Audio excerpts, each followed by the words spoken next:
Hello and welcome back to LTC Heroes Live by Experience Care. My name is Peter Murphy Lewis. I'm your host.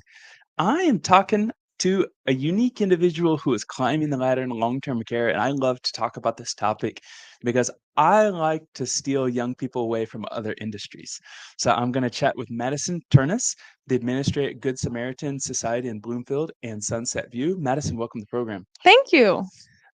Madison, before you and I jumped in, you were sharing some of your story, and I feel like that's so exceptional because you are fresh as an administrator, and your story is cool because you discovered long-term care so young. Walk me through, I guess, take me back to the first day you stepped into a long-term care facility, and then why you became a CNA, and then why you did your AIT. Walk me Mhm. through that. Yeah, so I first started as a CNA, 16-year-old, fresh. Honestly, I did it because my friend told me to. She was fun to work with, so we got our CNA. My first day was probably what you'd expect from being a CNA, just the normal. I don't know, maybe some people don't know the normal of a CNA. Caring for residents. I didn't really know that I would find the love in long-term care until I just had so much fun. She could have been a reason, my residents could have been a reason. Just I loved going to work. I loved seeing essentially my grandparents. They turned into my grandparents. Then I went off to college, kept my CNA, worked agency. So I got to see a lot of different buildings. I saw how different buildings were ran. I wasn't always in love with how they were ran. Then, as many people know, COVID happened, and I didn't know if I could be a nurse anymore. That's what I was going to college for, was to be a nurse. I was like, do I have the love to be a nurse anymore? I have the passion for long-term care, don't know if I can be a nurse. So I started exploring other options. My cousin was an administrator down in Texas. Great, let's go shadow. Went down there and shadowed her, and I was like, this is it. I love it. I love to lead, and I want to make a change for the better. So I interned in Wakefield with Tracy, kind of Mod Podged it together. It was okay. Fell into place great, and she actually introduced me to K S, and I did my AIT in Bloomfield, where I'm actually the administrator now. Things fell in line almost too perfectly. I don't know how I was so blessed, but it is great.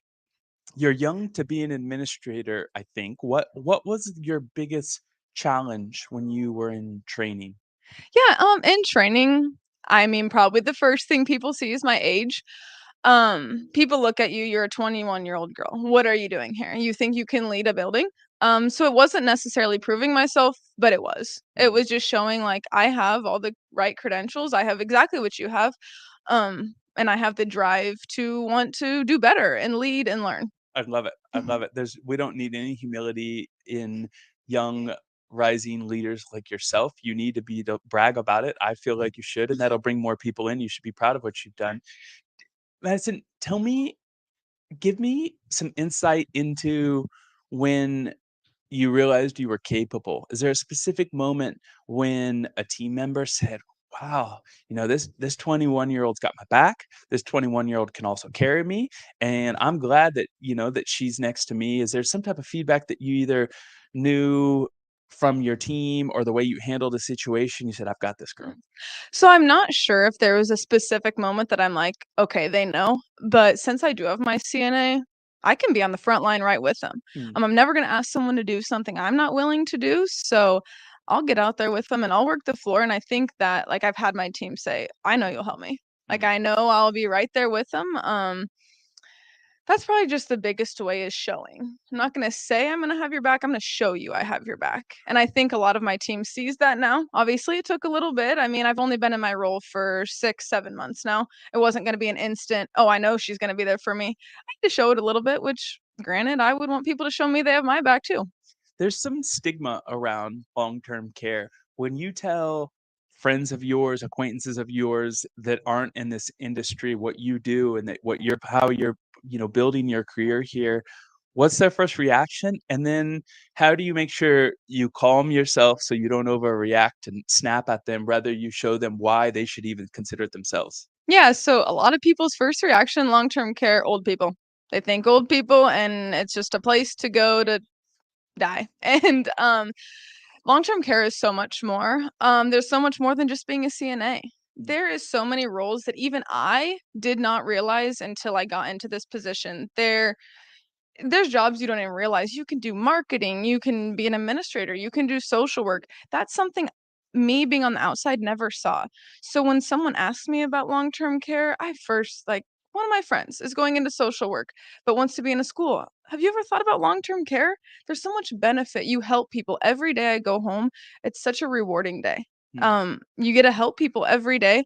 So I just tell people there's more than just being a nurse in a nursing home. Do you have any unique ways that you, if you had the time and you had the resources, that you would introduce long-term care to people younger? I heard someone share on Sunday night at the at the mentee program that they have here in Nebraska, that if we just get people's attention early at 15 or 16, they'll realize there's so much here. Do you have any unique ways to get their attention early so we could combat the staffing crisis and get the hook and sinker in them? Yeah, that is a thing I honestly contemplate every day. How am I gonna get staff in the door? Everyone knows we need staff. How can I get the young staff? Because introduce them. I think how valuable it was to get me in there at such a young age because it opened my eyes to something I never knew of what this is gonna turn into. So right now I go to job fairs just really talking about the positives. Whenever I have the chance, even in informal settings, like, hey, what are your plans? Have you ever thought about this? Have you ever thought about this career in long-term care that's not the frontline staff, but like I said, the marketing side. There's so much you can do in long-term care, but just really reaching out at job fairs is where you get the young population. They don't want to come just tour your building. They're not going to take that initiative. You have to go out and grab them. I know that you have a lot of decades left in your life, but I also can tell that you're self-aware enough to probably be able to answer this question. How has long-term care impacted who you are as a daughter, maybe a sister, a community member, the way you approach life, that if had you not been in long-term care, maybe you might not be as mature in a specific area, or the way that you communicate with others? It makes me a lot more aware and a selfless person. I'm here to serve these people. So I am very just I'm here for others, honestly. Like, obviously, I care about myself a little, but when I have conversations with others, I care to learn about them. That's one thing I do in my job. You're dealing with so many residents that turn into your family, and you want to learn about them, learn about their things. So I think that kind of translated into my personal life of when I'm out and about meeting people, tell me about yourself. How's your family? What do you do? It's just made me a lot more selfless. Are there are there anything, I guess, let me think about how I'm gonna phrase this. Are there different approaches that you're bringing to your work as an administrator because of your age, because of your perspective, uh, that you think could help other long-term care executives? Maybe it's your approach to video, maybe it's your approach to visual, maybe it's the approach to training and communication with, younger Gen Zs and younger CNAs, that you're like, hey, this isn't this hard. Mhm. We can do it. We can do it together. Yeah, so one of my things that I really pride myself is I mean, I'm young, so I'm here for fresh. I've got a lot of energy. I'm really wanting to try new things. I tell all my staff, we're gonna try everything once. If I have an idea, if they have an idea, fabulous. Let's try it once. If it doesn't work, great, we learned.